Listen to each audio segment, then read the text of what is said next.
آپ کے دائیں بائیں جو لوگ غلطیاں کریں انہیں محبت سے سمجھانے کی کوشش کریں، اور کچھ تھوڑا سا نا نفس کی مخالفت کا جو آپ کی طبیعت میں چاہے وہ ہو جائے تو مزہ کیا رہا۔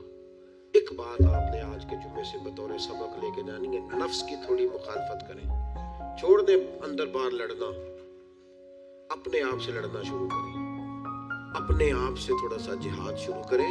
ہمارا سب سے زیادہ مسئلہ اپنے ساتھ ہے، ہمیں کسی نے پریشان نہیں کیا، صرف ہماری اپنی خواہشات نے پریشان کیا۔